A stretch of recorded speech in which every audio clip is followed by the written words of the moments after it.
Buenas tardes, comunidad sanroquina. En esta tarde, la institución se viste de gala al recibir a un peruano que brilla en el extranjero y que ha dado gala de lo que es la ciencia en el mundo y en Sudamérica. Estamos hablando del doctor Mario Esparza Mantilla, quien ha desarrollado múltiples investigaciones que ponen al Perú en el primer lugar de lo que es el desarrollo de alta tecnología. El día de hoy, el doctor Mario Esparza nos va a hablar acerca de aplicaciones y perspectivas contra el COVID-19. Doctor Mario Esparza, lo recibimos con un fuerte aplauso. Muchas gracias. Agradecer la invitación allá, saludarlos por el 61 aniversario del Colegio San Roque allá y al señor Jorge Flores Casildo por todo el aporte en ciencias que está haciendo en Perú. Agradecerles también desde acá a la distancia para poder llevar este mensaje también a todas las familias allá de que se cuiden, sigan las recomendaciones y bueno, toda esta charla también va a estar en esta línea para poder contribuir un poco con estrategias quizás con otra mirada tecnológica en la cual Perú tiene los recursos suficientes para poder implementarla en las distintas plataformas en el área biomédica también ahí en Perú. Voy a compartir entonces la charla que les voy a ofrecer en materia de lo que acaba de decir el profesor Vimbela, el cobre antimicrobiano y la bioseguridad 4.0, aplicaciones y perspectivas contra el COVID. Voy a tratar de ir de manera desde muy básico hasta lo más especializado, pero con unos aspectos bien lúdicos para que se entienda el mensaje. Ojalá también lo puedan implementar ustedes y también quizás en el colegio próximamente, ¿no? Ahí estoy yo justo el día antes en Perú. Esto ha sido más o menos como el 12, por ahí antes de que se dé la cuarentena. Estaba en mi laboratorio ya en Perú, en el sur, en Hilo, justo trabajando el cobre antimicrobiano, ¿no? Ya lo veníamos trabajando, ahí estábamos con los microbios patógenos, etcétera, haciendo todas las pruebas para el tema de contención y bioseguridad. Ya nos estábamos preparando un poco en esas aplicaciones, ¿no? En las cabinas de bioseguridad. Pero en este caso, yo vengo trabajando con esta actividad ya antes de la pandemia H1N1, y era la actividad para probarla con cepas peruanas, ¿no? Específicamente en la región sur. Hay que entender que justo yo estoy en Moquegua ahí, y Moquegua es una de las poblaciones más golpeadas a nivel mundial. Tiene la tasa más alta de mortalidad por cada 1000 habitantes, ¿ya? Y bueno, yo justo me tocó estar con la gobernación regional, le regalé cobre antimicrobiano, pero como estamos en un tema político a veces, lamentablemente todavía no hacen eco. Esto me tocó también hacerlo con el 2009, 2009-2010, con el ministro de Salud en ese tiempo y con el presidente García. Y el jefe del Instituto Nacional de Salud, que coincide justamente con el mismo jefe, el doctor Carlos Cabezas, que ahora también está como jefe del Instituto Nacional de Salud en ambas situaciones de pandemia. Bueno, ya ustedes saben lo que está pasando con el país, así que acá vamos a construir, a plantear soluciones y generar también toda una integración de conocimiento, de ciencia y tecnología y oportunidades también para poder generar un proceso también de empleabilidad quizás en las áreas de comercio que se puedan dar en el Perú. Bueno, yo voy a comenzar con este programa, este menú que les traigo en esta presentación. Vamos a hablar de los principios y preceptos, algo bien importante desde el punto de vista educativo, poder centrar un poco la tecnología en materia de la ética, de la moral, específicamente en el tema ancestral en Perú. Voy a tratar de iniciar todo lo que es génesis, origen de la vida, genética, un poco para entender, porque vamos a hablar de virus, y quiero que quede claro el concepto, y también a qué nivel vamos a atacarlo. Luego voy a hablar de los conceptos de bioseguridad, específicamente desde un tema muy ancestral hasta el moderno, hasta el actual. Hay que entender que la bioseguridad recién se implementa hace pocos años desde el punto de vista global, ¿ya? Hoy día justo China acaba de reportar más de 3000 casos de otra epidemia que se está desatando justo por malos niveles de bioseguridad que tiene específicamente con la brucela, ¿ya? Luego voy a hablar de los mecanismos, los usos, aplicaciones, algo de lo que hemos hecho con Chile y Perú específicamente, y finalmente algunos usos antivirales comprobados del cobre, para finalmente ver el cobre de uso público y algunas matrices comerciales que ya se están desarrollando en Perú en materia del trabajo, ¿no? Como, bueno, aquí tengo dos de mis áreas muy importantes en los estudios. es un poco la historia de la ciencia y tecnología del antiguo Perú, y la ciencia moderna. Estoy como en esas miradas de tratar de interaccionar y tratar de generar una propuesta novedosa, de hacer atractiva y, ¿cómo se podría decir?, y de identidad el estudio de la ciencia, ¿no? Y eso también ahí con el doctor Mimbela ya hemos tenido ciertas interacciones ya en Perú de hacer algunas cosas. Muy bien. Yo me voy a centrar acá un poco de reflexión, de paz, de armonía, de los principios del antiguo Perú en el idioma aymara. Ahí estoy en la Chulpas en Puno, un poco de una introducción de bañarme con la cultura, la identidad de mi país, ¿no? Ahí está el Huiñan Acachacín, que significa conservarse siempre en toda vida y virtud. El Amautacín, que lo estamos haciendo ahora, que significa instruirse en toda ciencia y oficio, que es lo que estamos haciendo actualmente. El Chaumanchas, que significa moderarse en todo. El Arrunchas, aconsejarse para todos. Y el Yanchas, que significa ensánchense en toda verdad y justicia. Tan importantes estos principios para tener una verdadera identidad, un eje muy potente para la crisis que estamos pasando actualmente, más allá del coronavirus, una crisis también de valores, de principios que tenemos que fortalecer, y ahí la formación de nuestros ciudadanos en las escuelas, en los colegios, es muy relevante, acercar a nuestros principios. El otro término que se lo tomé de la Universidad del Cusco, ellos tienen su símbolo ahí, es el Yayaninanche Huiranicampa, que significa justo para que nuestro conocimiento crezca. Esto está en quechua. Y finalmente, en el idioma Muchit, que es de donde yo soy, de Moche, ahí está esta es la primera clase de la cultura Moche, Chimú, hace más de 1000 años más o menos. Ahí está. Este es un cerámico que es como una foto de Facebook, digamos, cuando uno hace una clase, o ahora que tenemos las clases virtuales son fotos de la pantalla, ¿no?, con sus alumnos.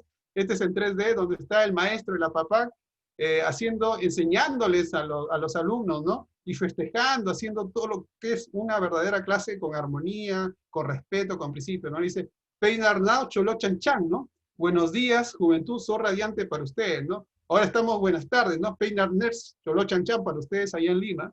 Y los alumnos le dicen, Mai is Muchic, todos somos muchicas, todos somos peruanos, ¿no? Entonces, hemos pasado un poco para el idioma aymara, el quechua y el muchic, ¿no? Específicamente trasladando un poco la integración de nuestros principios y valores. Esta es una pintura de Miguel Ángel. He tratado de hacer un poco la integración de las teorías, un poco del origen de la vida, desde el punto científico, desde el punto de vista artístico, filosófico, y también religioso un poco, de cómo está planteado las temáticas del origen de la vida hasta a llegar al hombre en un contexto más lúdico, ¿no? Ustedes ven por acá unas estructuras que salen de aquí, que parece algo muy similar a lo que vamos a hablar del punto de vista viral, ¿ya?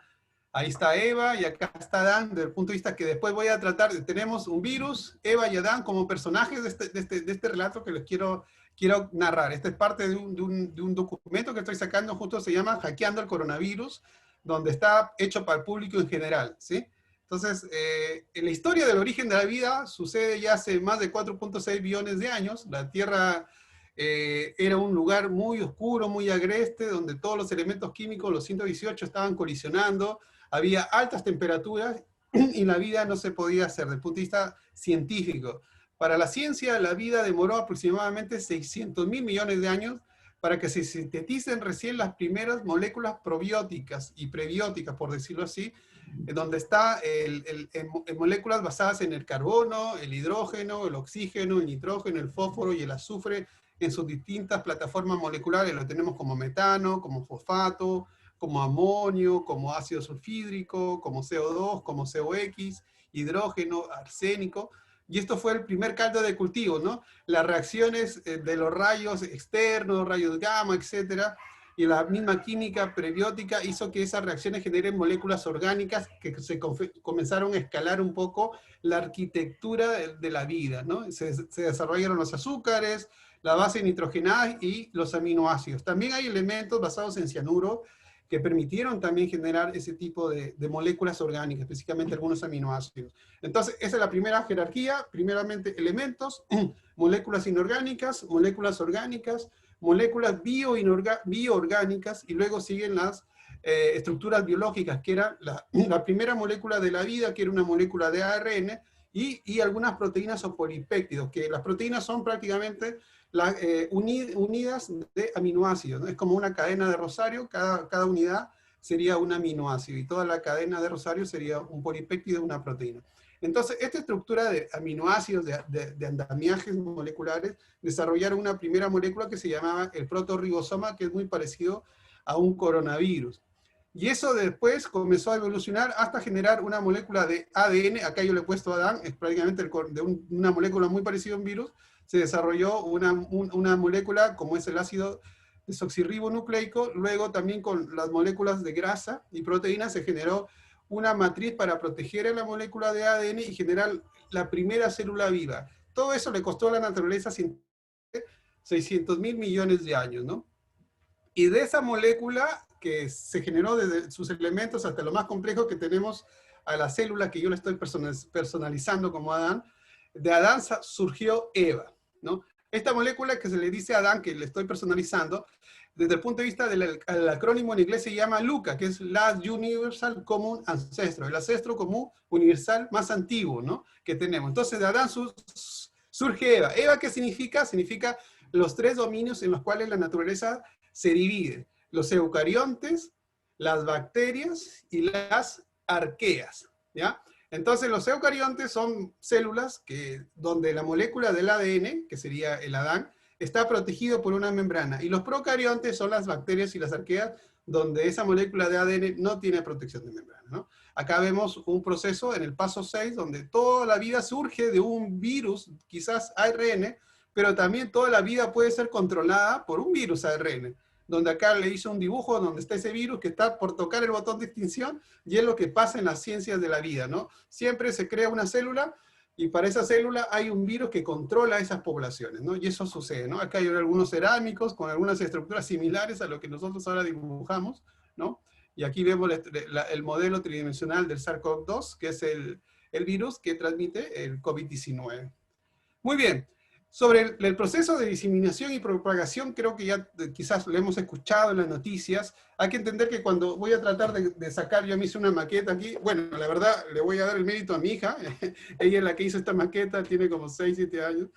Este es un modelo tridimensional de lo que es, voy a tratar de compartir cómo es la propagación del SARS-CoV-2, el coronavirus específicamente.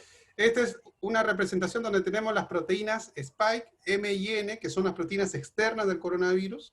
¿Ya? El coronavirus tiene una membrana que esto está hecho de grasa, ¿sí? De grasa, esto es proteínas, se desensambla y dentro tenemos lo que es el cráneo del coronavirus, por decirlo así, muy parecido a un cráneo humano, ¿sí?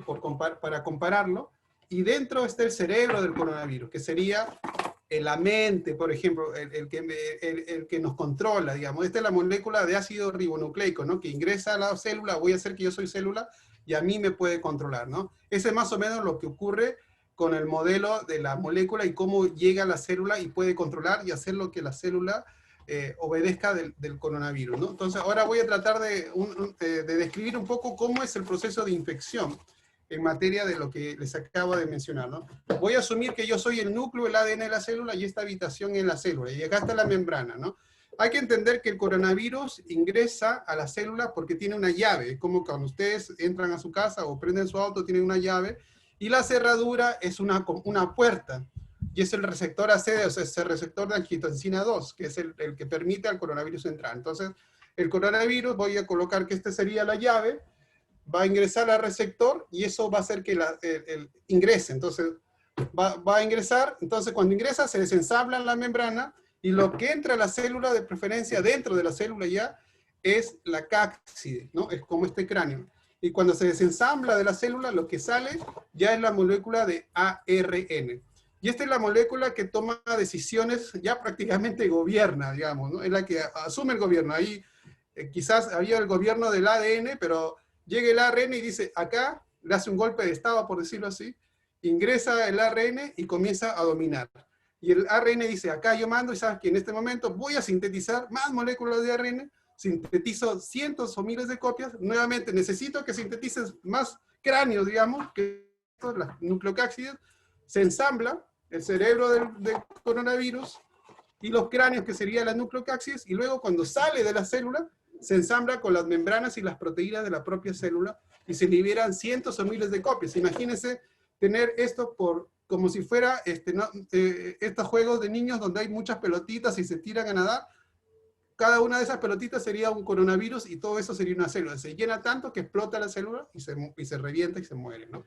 Imagínense eso en cientos de millones de células que tenemos nosotros en el cuerpo, ¿no? Entonces, ese es el modelo de infección del coronavirus desde el punto de vista científico, de manera explicada en este modelo. Voy a tratar de compartir para continuar con la explicación que ya les había informado previamente.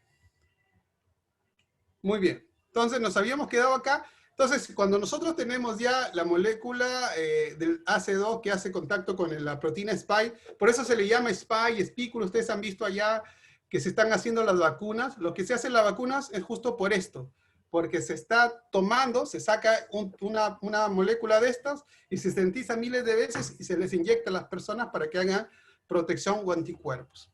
Entonces, cuando la partícula viral, la partícula del spike está en el contexto del ambiente, nosotros tenemos que usar protocolos de bioseguridad. ¿Qué quiere decir? Estrategias de control para evitar la diseminación de esta partícula al ambiente y que se infecten más personas, ¿no? Entonces, hacer bioseguridad es una cultura, una estrategia, una política para evitar los riesgos biológicos. Quiere decir que yo conozco, o que el gobierno me da, o que el colegio me instruye, para evitar riesgos biológicos y cuidar la salud mía y la de los demás, ¿no? Ese es el concepto de bioseguridad. Por eso que les voy a mostrar los 4 niveles de bioseguridad, o por qué le he puesto la charla Bioseguridad 4.0, ¿no? Nosotros hemos hecho hace poco un curso de bioseguridad para América Latina, donde hemos tenido 4.500 alumnos de 16 países, justo lo hemos terminado hace unos días, y hemos introducido estos conceptos de bioseguridad. Primeramente, hablar de lo que es bioseguridad activa, bioseguridad pasiva, bioseguridad integral y la cultura de bioseguridad. Yo creo que esto tiene que estar en la instrucción de la escolaridad en distintos niveles, porque hay que entender, hay que explicarlo, hay que asimilarlo y hay que ponerlo en práctica. Esto, tener un buen desarrollo de normativas en los colegios va a permitir que tengamos ciudadanos y población más empoderada, para minimizar los riesgos. Muy bien, acá les voy a mostrar un video, espero que se escuche. Demasiadas de las medidas políticas de bioseguridad, así como la de capacitación en materia de bioseguridad, no son eficaces y en ocasiones tardías. Todo ello contribuye al aumento de casos, lo que incrementa la carga viral y por tanto estará en alto riesgo biológico. La bioseguridad preventiva e industrial frente al COVID se consigue con bioseguridad activa y con bioseguridad pasiva. Tenemos bioseguridad activa cuando disponemos para desarrollar nuestras actividades de EPPs, es decir, de equipos de protección personal con activos antimicrobiales y antivirales. Esto es cuando estamos protegidos por EPPs activos en tiempo real con efecto viricida, es decir, nuestros EPPs matan al virus y a nivel individual estarás en bajo riesgo biológico. Tenemos bioseguridad pasiva cuando, en dónde y con quién desarrollamos las actividades profesionales de nuestra industria, tenemos protección con antivirales activos y protocolos eficientes antivirales. La clave es que las superficies y el aire en infraestructuras, equipos, materiales y personas con los que interactuamos estén protegidos del virus y a nivel colectivo estarás en bajo riesgo biológico. Uniendo las acciones preventivas descritas de bioseguridad activa y de bioseguridad pasiva, se alcanza la bioseguridad integrativa. La bioseguridad integrativa es la base de un concepto y modelo de entornos que permiten el desarrollo de las actividades humanas con bajo o nulo riesgo biológico por microorganismos patógenos como son virus, bacterias, hongos y mohos. Desde Global 3 CCS y su microobservatorio, un equipo de profesionales interdisciplinares, es decir, de todos los ámbitos, te aportamos soluciones de bioseguridad integrativa que facilitan la bioseguridad preventiva de tu industria frente al COVID. Nuestro deseo, continúa su actividad con las mejores condiciones. Este es más o menos lo que estamos apuntando a nosotros a lo que es la bioseguridad 4.0 en materia de lo que les acabo de mostrar. Voy a complementar ahora con la presentación para poder continuar con la actividad. Entonces, hemos visto los conceptos de lo que es la bioseguridad activa, pasiva y la bioseguridad integrativa en este modelo de bioseguridad 4.0.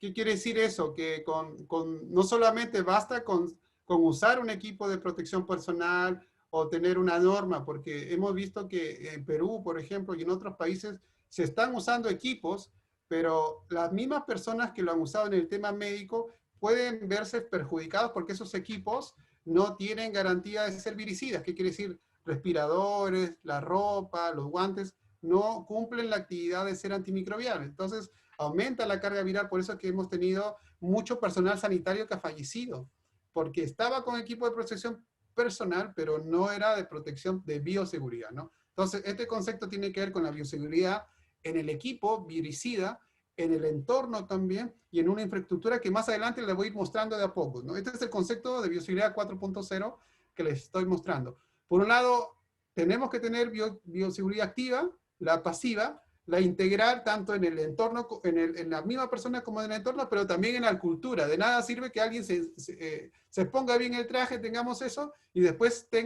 no tenga una cultura, una disciplina de continuar con el mensaje en el ambiente y diseminando, o también siendo susceptible al virus, ¿no? Ese es el concepto que acabamos de ver.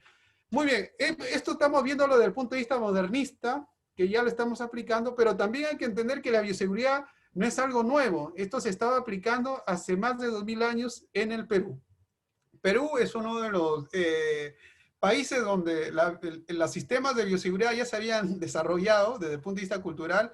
La cultura moche, de donde yo vengo, ya había desarrollado tecnología basada en lo que es el cobre antimicrobiano, ¿no? Los bisturís, toda la tecnología estaba hecha en el cobre. Nosotros hemos explotado muy bien los minerales. Los minerales de cobre que tenemos en el Perú se extraen desde unas rocas donde el mineral está acá en la fase sólida, y esto se puede poner líquido. El cobre lo tenemos así también. Ustedes ven de color azul, y todo el cobre se vuelve líquido. Después de que se vuelve líquido, como esto, entonces lo que le estaba mencionando es que la tecnología del cobre antimicrobial no era algo que es moderno y es muy antiguo. Esto lleva más de 2000 a 3000 años, y las culturas que han desarrollado estas tecnologías, de preferencia, han estado en el norte y en el sur de Perú. Una de las culturas que ha desarrollado mucho lo que es el cobre antimicrobiano es la cultura moche. La cultura moche desarrolló la extracción limpia de cobre. El cobre está normalmente en un mineral o en una roca, y esta roca se disuelve, se vuelve líquido, de tal manera que queda una solución de manera azulada, y luego nosotros podemos laminar el cobre para poderlo tenerlo en láminas. Por eso que muchas veces las culturas han desarrollado bisturís basados en cobre, o también mascarillas basadas en cobre, que más adelante les voy a mostrar, ¿sí? Todo esto es tecnología antimicrobial. Todos nosotros estamos usándolo actualmente, y lo voy a ir viendo para que ustedes conozcan. Esta es tecnología 100% peruana. Nuestros antiguos médicos lo han desarrollado. Simplemente estoy abriendo el libro del conocimiento para compartir lo que ustedes ya lo tienen allá en Perú, ¿ya? Entonces, vamos a conversar un poco de esa identidad, ¿no? Ya habíamos hablado del Peidar.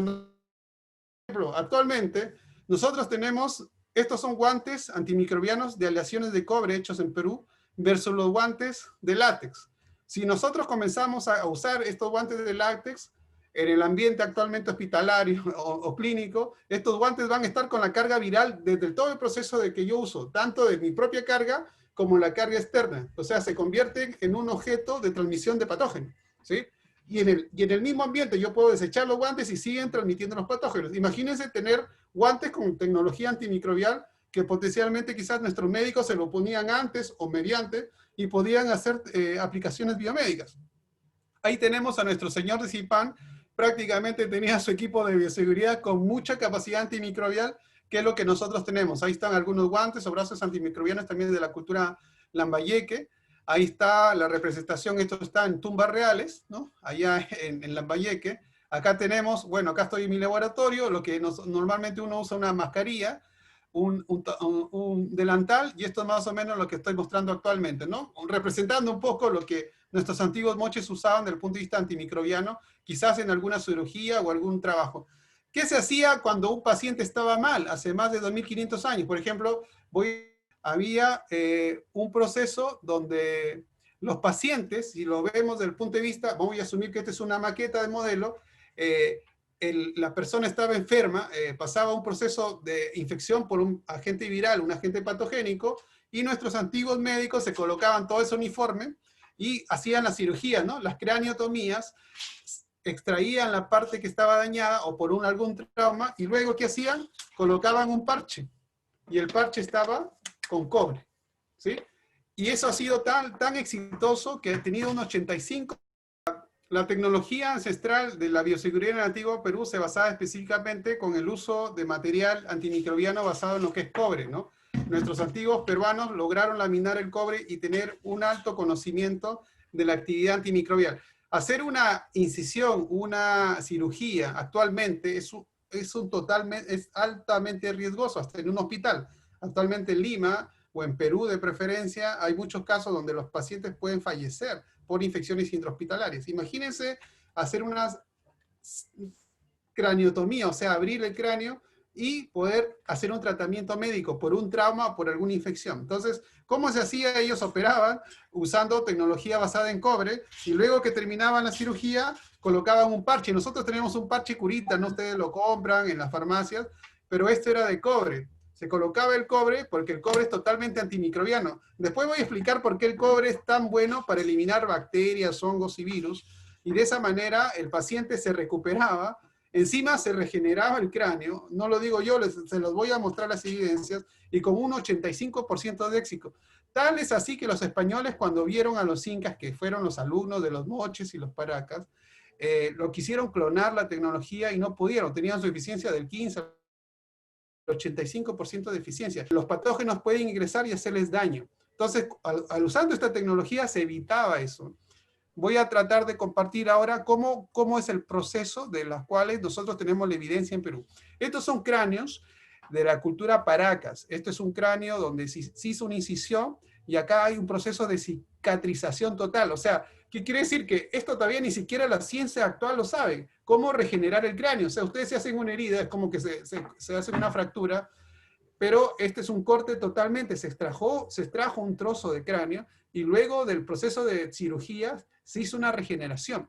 Acá tenemos un proceso de cierre, fue una fractura muy grande, una extracción del cráneo, pero luego se comenzó a regenerar. Acá vemos nuevamente cómo el cráneo está regenerando, y acá vemos el parche de cobre, ¿no? De uno de los cráneos que todavía estaba que fue hallado en las momias con su parche de cobre, ¿no? ¿Cómo se hacía esta cirugía en materia de la bioseguridad? Primeramente se hacía una limpieza con obsidiana, luego se usaban otros instrumentos para hacer la extracción del cráneo como un sacabocas. Especialistas, diseñadores de estas tecnologías. Si ustedes ven, esta es una vasija de la cultura moche hace 2000 años, en donde justo están ellos haciendo los instrumentos, ¿no? Acá hay algunos instrumentos también que han sido usados en serie. Se hacía producción en serie. Hay que entender que la revolución científica aparece con la revolución industrial. La primera revolución con la tecnología del tren a vapor, la segunda con la tecnología que tiene que ver con la energía eléctrica, los automóviles, la tercera que tiene que ver con el internet, y la cuarta que estamos actualmente con todo lo que es la síntesis aditiva, el internet de las cosas, ¿no? La tecnología del cobre no solamente se basaba en hacer productos de bioseguridad, sino también ha sido usada en religiones, ¿no? Los símbolos religiosos con el cobre, en el Lang en los egipcios, en el Apapac en los moches, y acá también en la industria minera. El cobre es un símbolo de tecnología y de sabiduría. Aquel que maneja el cobre y lo desarrolla tecnológicamente va a triunfar. Todas las revoluciones industriales están basadas en el cobre. El tren con cobre, la tecnología en serie de los automóviles, el internet, los computadores que tenemos ahora es por el cobre, la tecnología de la impresión aditiva también el cobre, y la bioseguridad que estamos haciendo actualmente tiene que estar basada en cobre. Entonces estamos hablando de ciencia y tecnología. ¿Y quiénes son los productores mundiales de cobre? Perú y Chile. Y somos un mendigo sentado en un banco de cobre, no de oro, así como lo dijo Antonio Raimondi.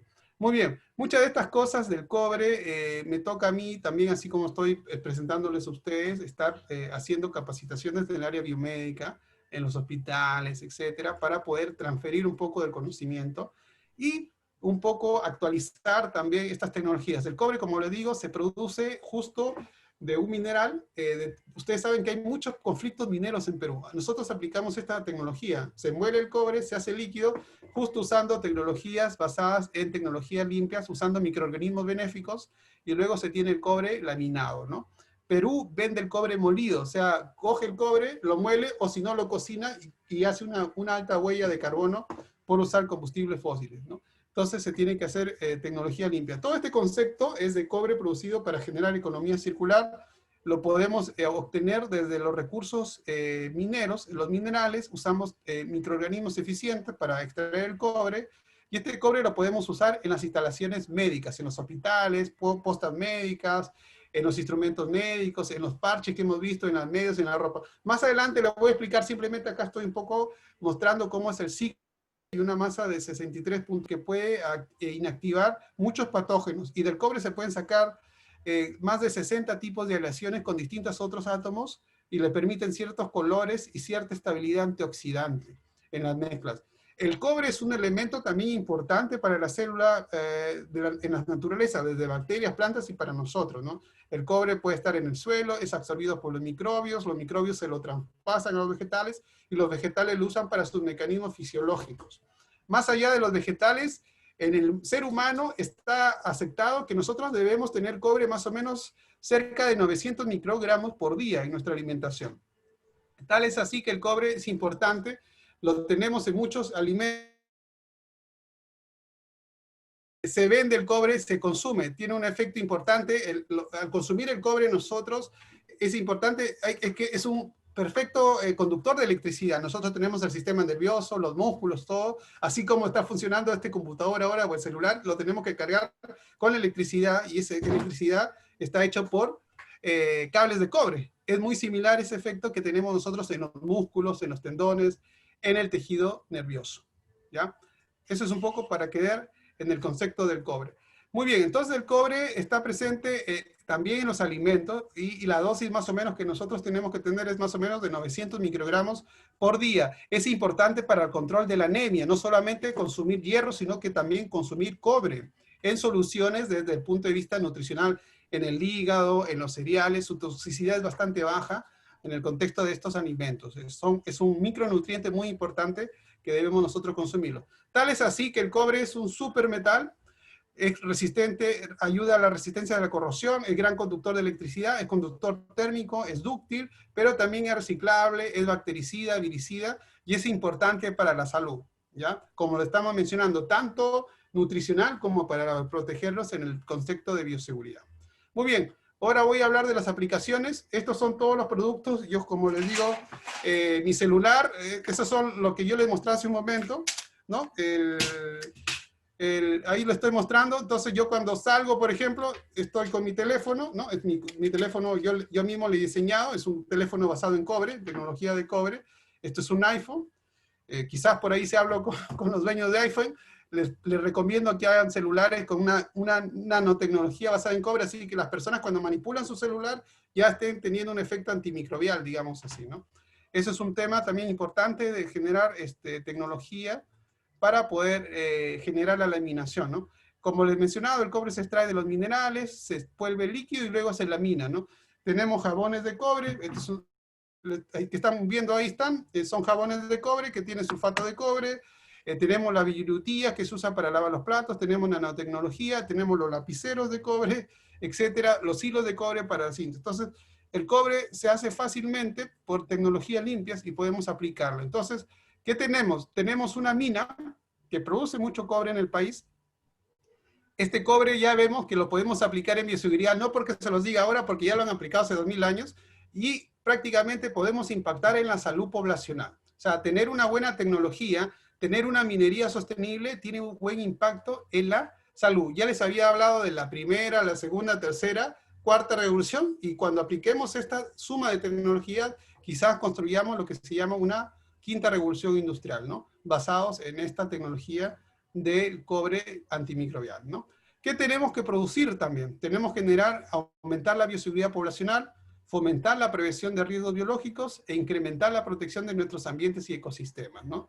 Esto va a permitir que generemos una tendencia como país a aumentar la masa crítica, desarrollar, digamos, tecnologías desde etapas muy tempranas. Nosotros también tenemos que tener un modelo de toma de decisiones desde el punto de vista político. Ojalá exista una ley de bioseguridad en corto o mediano plazo. Generemos mayor aporte en el PBI de ciencia y tecnología, y los bonos en bioseguridad, por ejemplo, las instituciones que quieran hacer bioseguridad en sus establecimientos, que el gobierno las premie, ¿sí? Porque una institución educativa o una empresa, saben que yo estoy haciendo bioseguridad, estoy protegiendo a mis empleados, pero también protejo a la ciudad. Entonces, que se generen unos bonos para las instituciones que estén invirtiendo en bioseguridad, porque están cuidando también a la población, ¿no? Entonces, eso también es importante desde el punto de vista político. Ya sabemos que el cobre es muy importante para la salud de las células sanguíneas, de los tejidos, del tejido nervioso, del sistema circulatorio, etc. Y el cobre ha sido aplicado desde el punto de vista biomédico por Jaime Zipper acá en Chile. Jaime Zipper fue el primero que introdujo el cobre dentro de un cuerpo, ¿no? Lo que se llama la T de cobre. Es un dispositivo que se aplica específicamente para el control de la natalidad, y eso permite que este dispositivo sea con actividad antimicrobial, ¿ya? Esto de tal manera que el cobre permite su uso aplicado biomédico y protege, digamos, desde el punto de vista antimicrobial para que no sea afectado a la persona por distintos activos virales o bacterianos.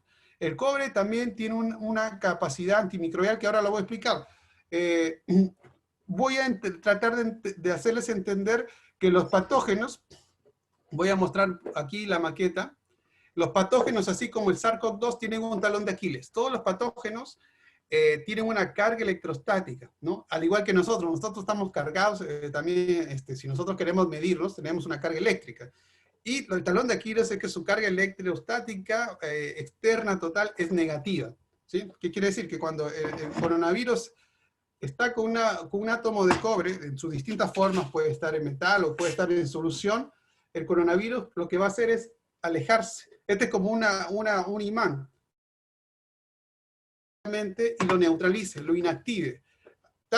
¿Qué quiere decir? Que la llave, la proteína llave, que es la que entra, se va a denaturar, se va a destruir. Así cuando uno coloca el huevo en la sartén, se denatura, ya no funciona, ya uno cocina el huevo y ya no sale nada, no podemos empollar, digamos, ¿no? Más o menos las proteínas externas sufren, se dañan, por lo tanto ya el virus ya no hace su función, o una bacteria o un hongo patógeno. Este es más o menos el efecto electrostático del cobre.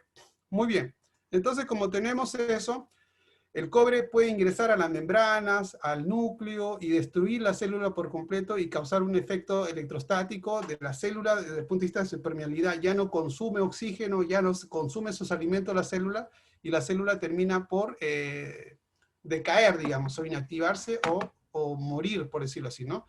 Entonces el cobre altera las membranas, ingresa también, destruye las proteínas de los patógenos, destruye el ADN y también puede actuar como perdigones. Hay polvo de cobre que se coloca también en superficies que se llaman nanotecnología, donde actúan como verdaderos perdigones y alteran la membrana y dañan al patógeno.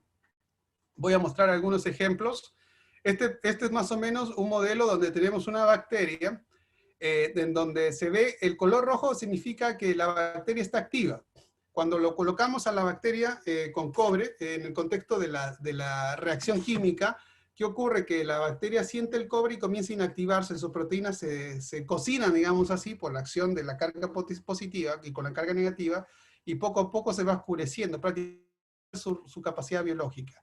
En verde también. Acá lo vemos en una cantidad, hay millones de bacterias, 1 billón de bacterias, y en 10 minutos prácticamente llega a cero. ¿Qué quiere decir? Que tiene un potente efecto antimicrobiano. Toda la población celular muere de estas bacterias. Y si lo queremos ver con la molécula del ADN, toda la molécula de ADN se destruye. Eso es lo bueno del cobre frente a otros elementos antimicrobiales que pueden ser como el amonio cuaternario o desinfectantes que no llegan a ese nivel.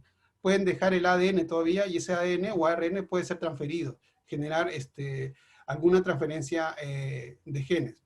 La otra parte, que el cobre también se puede unir. Por ejemplo, tenemos, después voy a mostrar algunos productos, se puede usar unido al plástico, unido a pinturas. Por ejemplo, las pinturas de revestimiento en los colegios se pueden pintar con nanotecnología del cobre, las carpetas, el piso también puede estar cobrizado, de tal manera de minimizar los baños, o sea, muchas plataformas, las barandas de donde se colocan, suben en el colegio, por ejemplo, las oficinas, pueden tener revestimientos amigables para inactivar o minimizar el uso de desinfectantes. Ustedes saben que ahora usan mucho desinfectante, eso también genera también una contaminación. Las personas que están ahí lo pueden respirar o daña el medio ambiente, ¿no? En este caso no se necesitaría limpiarlo o aplicar desinfectantes, porque el cobre ya de per se puede durar. Ustedes han visto los bisturís, estos bisturís tienen más de 2000 años, los que les he mostrado. ¿Han visto algún proceso de corrosión? Nada.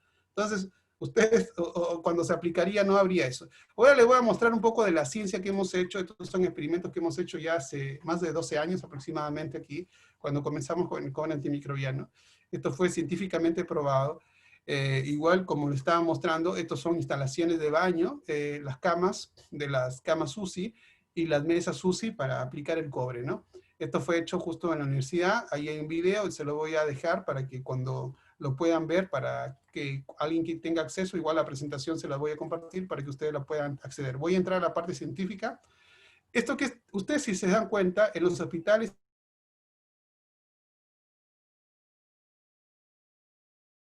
o puede ser paciente también con cualquier otra enfermedad y de repente me infecto con una bacteria y ya no salgo. Eso es porque normalmente las instalaciones de los hospitales son una bomba de tiempo, porque definitivamente tienen superficies como el acero inoxidable donde los patógenos ahí están haciendo su fiesta, digamos así. Pero si lo tenemos con cobre, los patógenos de manera rápida se inactivan o mueren. Acá vemos una placa donde hemos sacado muestras de acero inoxidable hospitalario y los patógenos siguen totalmente activos, versus que cuando estamos con cobre, con superficies de cobre, los patógenos ya no crecen, ya no desarrollan. Esto es una bacteria que es Staphylococcus aureus meticilino resistente, una bacteria patógena. Cuando lo vemos en cultivos, acá vemos cómo crece en acero inoxidable, o sea, puede caer una bacteria en un área cuadrada de acero inoxidable, pero la bacteria cae y sigue reproduciéndose, versus que cuando está en cobre se inactiva, ¿ya? Ese es un poco, esto se hizo, justo aquí en Chile hay un hospital del cobre, aquí en Calama, donde esta tecnología se aplica hace más de 10 años, ¿no? Esta es la publicación científica que hicimos justo posterior a ese estudio, donde lo publicamos, actividad bactericida de la superficie del cobre. Esto está publicado. También hicimos una publicación en Perú, en Lambayeque, donde hicimos todo lo que es el cobre antimicrobiano intrahospitalario en Perú, donde hicimos las evaluaciones con patógenos bacterianos allá en Perú. Ahora hemos ido más allá, ya científicamente hay datos. Esto es un trabajo que se ha hecho también acá en Chile, con un colega. Este es el trabajo que él publicó con su grupo, donde ya el cobre lo vende en polvo, digamos, ya no es una lámina, sino es un polvo de cobre, que se le llaman nanopartículas, y tiene el mismo efecto. Esto es como una pintura, se pinta y tiene el mismo efecto antimicrobiano. Les había mostrado al inicio el hospital donde estaba el cobre hace más de 10 años. Era un cobre laminado, así como un forro que se le coloca a la cama, pero ahora se lo pinta. Si ustedes están viendo acá las imágenes, son pinturas, pintura de cobre, de polvo de cobre, la mesa se pinta, todo, de tal manera que cualquier patógeno que caiga ahí, la eficiencia de actividad antimicrobiana es casi del 100%. ¿Sí? Lo que ayuda a la inactivación de patógenos microbianos intrahospitalarios. ¿Qué le pasa a una bacteria cuando se encuentra con el cobre? Esta es una bacteria, Listeria monocytogenesis, cuando está sin cobre, pero cuando está con cobre, ¿qué pasa? Se destruye. Se rompen las membranas, el material interno, es como que se le cae un huevo, usted tiene el huevo entero, se les cae y ven la cáscara rota, toda la yema esparcida. Eso es lo que hace el cobre, revienta a la célula patogénica, la destruye. El cobre también se ha aplicado contra virus. Cuando se aplica contra virus en distintos procesos de láminas o cerámicas, el cobre puede ir a los virus. Estos son virus ARN, como el norovirus, puede eliminarlo, ¿no? Acá vemos carga viral bastante elevada, y en 20 minutos prácticamente la carga viral desciende casi a cero.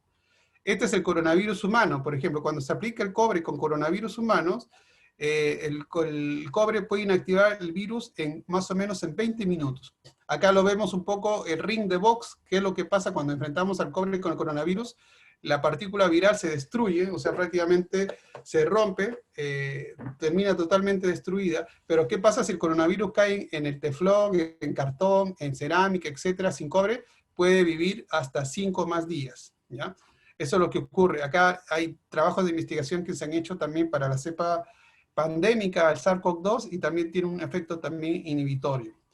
El cobre, como les digo, puede venderse como el mismo color o con otras aleaciones que parecen acero inoxidable, por ejemplo, esto, pero es cobre, ¿ya? Tiene un poco de níquel, tiene un poco de plata, pero le da un color más atractivo, hospitalario, digamos. Ustedes pueden decir, ah, es acero inoxidable. No, es cobre. Y cuando se aplica con estas aleaciones, sigue teniendo el mismo efecto, más o menos en 30 minutos, para virus muy similares al coronavirus. Tejido, un cultivo celular donde voy a suponer que yo estoy en un ambiente hospitalario y el coronavirus llega a mi tejido de textil, y luego yo tomo una parte del tejido textil y le agrego a células de pulmón o células renales, ¿no? Esto pasaría si es que mi tejido no tuviera cobre. Las células serían inactivadas por el virus porque en el tejido textil todavía queda el virus, pero si tuviera cobre, a las células no le pasa absolutamente nada porque el tejido hizo un efecto antimicrobial, ¿ya? Esto también se ve con colorantes fluorescentes. Esto es cuando el tejido tiene cobre. Cuando la tela tiene cobre, uno le toma foto al microscopio y ve si hay virus. Todos los virus están totalmente destruidos, pero en una tela que no tiene cobre, los virus están totalmente activos, ¿no? Esta color verde implica que el virus está prendido, está encendido, o sea, está esperando hacer daño. Y cuando lo llevamos al microscopio electrónico, vemos que el virus está totalmente activo. Esto también se ha aplicado en animalitos, en pollitos. Por ejemplo, los pollitos cuando son infectados por los virus, este es un virus que se llama el Newcastle. Este es un pollito sano y este es un pollito enfermado por un virus. Esto más o menos puede pasar también en humanos. Y al pollito que está infectado con el virus se le inyecta cobre en solución. Así como lo hemos visto en las soluciones, es como una vacuna de cobre, por decirlo así, y acá se ve que los pollitos se recuperan, logran recuperarse y sanarse. El cobre también se aplicaba a todo lo que son respiradores o mascarillas, como les mencioné. Esto ya desde el punto de vista textil, ya se aplica el cobre de tal manera que da un efecto de bioseguridad. No es lo mismo usar una mascarilla sin cobre que con cobre, ¿no? Porque tú puedes tenerla muchos más veces. Por ejemplo, la CN95, si tú logras tener su vida útil, que son 3 o 4 días, luego la desechas. Pero al desecharla lleva la carga viral ahí y puede seguir contaminando. En cambio, si tiene cobre, ya estaría inactivándose esa carga viral o carga bacteriana. Esto es lo que se ve cuando tú tienes moléculas y partículas virales en las mascarillas o en el ambiente, ¿no? Los mismos virus pueden estar activos todavía. Las fibras de cobre se pueden ver en el textil. Tenemos una especie, es como que si fuera rugoso, como si fuera vidrio molido en la fibra textil, y eso hace que el virus se dañe, por lo tanto se inactiva dentro del punto de vista carga viral. Muy bien, voy a ir terminando. Yo creo que ya hemos hablado un poco de la génesis, de las aplicaciones de bioseguridad, y ahora vamos a ver de la aplicación práctica. Esto pasa acá en Chile. Nosotros trabajamos en temas de bioseguridad acá en Chile, en salud pública, y hay muchas realizadas. Ojalá que en Perú alguna escuela puedas tener el liderazgo de ser biosegura. Por ejemplo, el Ministerio de Educación, yo sé que hay proyectos que en el Ministerio de Educación se pueden generar para instalar estas tecnologías y ser pioneros en la parte educativa en Perú. Estos son los terminales de buses, por ejemplo. Cuando se entrega el dinero o hay manipulación, está con una lámina antimicrobial. Por ejemplo, esto pasa en Antofagasta, esto pasa en Santiago de Chile. Acá vemos que dice cobre, ¿no? Es un terminal bioseguro, no está protegido por cobre. Muy poco se usan desinfectantes o hay que estar pasando el cloro o mono cuaternario porque eso solito hace su efecto, ¿no? Acá lo tenemos en el transporte público, por ejemplo, los conductores tienen sus sistemas de cobre, sus laminadas de cobre, su tubo de cobre que lo usan. Esto es el tren, el metro es como el metropolitano, allá, o también el tren que tienen allá en Lima, por ejemplo, está todo cobrizado, zona protegida con cobre, ¿no? Los pasamanos, todo está con cobre. Eso es en el transporte público, esto sería en el metro que ustedes tienen allá en Lima. Acá está en el aeropuerto, por ejemplo, imagínense, este es el counter cuando uno se presenta a las agencias aéreas, y cuando se presenta a migraciones, ¿no? Ya está, estos son los colegios, son jardines donde los niños están con sus mesas de cobre, tienen sus mesas de trabajo, por ejemplo, para hacer experimentos todas con cobre, los baños con cobre, ¿no? Está totalmente cobrizado, lo que aumenta la participación de los niños en el colegio. Ustedes saben que las escuelas a veces cuando hay muchos niños se ausentan porque se enferman muy comúnmente. Entonces cuando se ha aplicado el cobre ha minimizado que los niños se enfermen muy comúnmente, ¿no? Porque minimiza los patógenos dentro del ambiente educativo. Eso ya ha sido aplicado. En las empresas también se aplica en los pasamanos, en los sistemas de transporte, en la ropa. Aquí, o sea, todo esto es un concepto. Lo más probable es que nosotros vamos a llegar a tener el concepto del cobre en el hogar, en los electrodomésticos y todo. Vamos a tener el cobre en nuestro común denominador, como un producto que se va a ir acercando a nuestras necesidades, ¿no? ¿Qué pasaría si una persona esté cobrizada? Esta sería la reacción del coronavirus o los patógenos, ¿no? Nosotros no tenemos que tenerle miedo, sino los coronavirus ya tendrían que estar sudando. Al ver el cobre, los coronavirus tendrían que estar sudando. ¿Qué pasaría si qué pasaría si estamos en la línea de frontera, ¿no? ¿Qué le pasa al patógeno? Le damos un verdadero knockout, ¿no? Usando la tecnología y la bioseguridad. Esto le va a pasar a cualquier patógeno que quiera acercarse a ver qué pasa con el cobre y lo va a dañar definitivamente, ¿no? Esto es lo que ocurre. La tecnología ha avanzado tanto que actualmente tenemos colchones basados en cobre, tenemos almohadas, tenemos sistemas de casa, por ejemplo, todos los desinfectantes basados en cobre, las virutías para limpiar la mesa, para limpiar los platos, para limpiar todo lo que es basado en cobre. Por ejemplo, todas las esponjas, ¿no?, que tenemos, por ejemplo, si ustedes ven ahí brilla un poco, es cobre, son hilos de cobre que están ahí, donde esto se usa para justo lavar los platos, por ejemplo. Acá hay este jabón de sulfato de cobre, por ejemplo. Aquí tenemos todo lo que son cremas, un jabón, crema con cobre, si lo están observando. No sé si por acá tengo otros productos que son también estos son anti-age, por ejemplo, o gel, que están con cobre. Entonces, tenemos una serie de aplicaciones basadas en lo que es el cobre y muchas otras más, que quizás las pinturas también hechas de cobre. Entonces, hay una serie de productos que se están ofreciendo basados en esto. Muy bien, entonces eso es un poco para la parte aplicativa. Para las mujeres, por ejemplo, si en el caso cosmético también las cremas anti-age, antiarrugas, por ejemplo, también se están usando mucho en la cosmética, con muy buena aplicación para también algunas enfermedades térmicas como el acné, etcétera, se están usando, porque hay que entender que muchas enfermedades de la piel tienen que ver con patógenos. Entonces, cuando se están aplicando, ha tenido muchos beneficios a la piel. Esto es lo que se tiene en Perú, en Lima. Ya está el cobre antimicrobiano. Esta es la primera empresa peruana que tiene algodón 100% peruano, cobre antimicrobiano, y 100% ha sido validado científicamente. Acá vemos la actividad electrostática del cobre. Esta es una bobina Tesla, donde se coloca la media, y como tiene hilos de cobre, hay reacción. O sea, este es el cobre lo que pasa. O sea, si la bacteria se enfrenta a esto, se cocina, digamos así, o un patógeno, porque el cobre está actuando. Tiene un efecto electrostático, ¿no? La página web es antainti.com. En el centro de Lima, allá en Lima, están, digamos, toda la tecnología basada en cobre, ¿no? Acá ya el equipo universitario de deportes ya lo está aplicando. Van a ser prácticamente... importantes de Salud Crema, nuestros amigos de Antainti nos traen descuentos espectaculares. Síganlo en las redes sociales.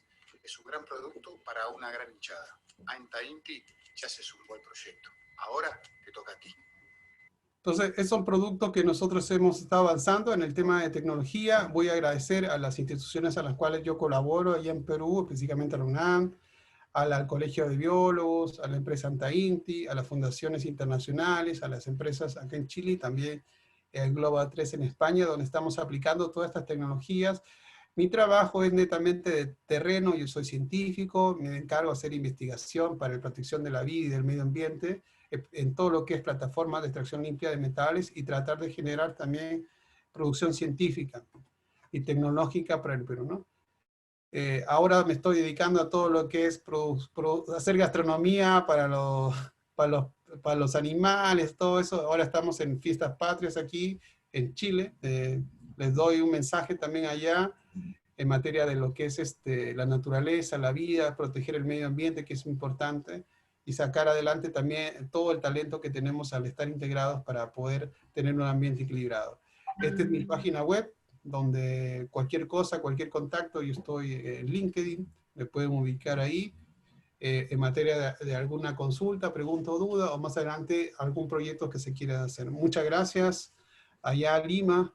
Para cualquier duda, consulta, estar a la espera de ustedes, y estamos bien siempre en sintonía para compartir ciencia y tecnología, y espero también que los estudiantes, las familias allá, los padres puedan quizás acercarse también al conocimiento que estamos compartiendo, y ojalá toda esta información, hay que entender que lo que le acabo de decir están escritos en cuadernos de colegio, desde primaria a secundaria. Si es posible, acá en Chile ustedes pueden ingresar a los textos educativos, y esto está ya enseñándose en la primaria y secundaria. ¿Ya? Muchas gracias, espero que ustedes quizás puedan tomar los modelos y más adelante poder hacer algunas cosas en una visita ahí en Lima. Buenas noches. Muy buenas tardes, queridas autoridades de este Colegio San Roque, PhD, doctor Mario Rodríguez Esparza, doctor Edgar Hernández, doctor Hugo Felipe Guaita, miembros del jurado. Creo que hoy día hemos marcado una historia dentro de estos 34 años que venimos nosotros colaborando con la participación de los alumnos en diferentes ferias de ciencias y tecnología.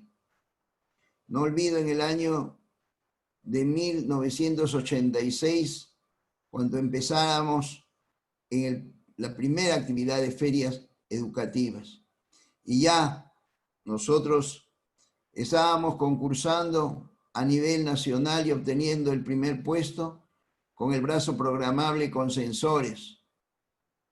Eso permitió que sigamos nosotros proyectándonos ya a nivel internacional y donde pudimos lograr con dos excelentes, un maestro y una alumna, participar en el proyecto La potabilización del agua del río Rima con cáscara de huevo y tuna. Y así fueron premiados por el Congreso de la República.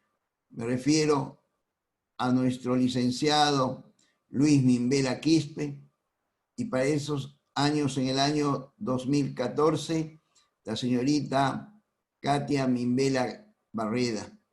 Hoy, profesores de esta institución, que tenemos el gusto de seguir en esta tarea, y al transcurrir el 2020 ya logramos poder hacer estas conferencias y lograr esta participación en la creatividad, innovación e investigación para colaborar con este país en los proyectos digitalizados 4.0.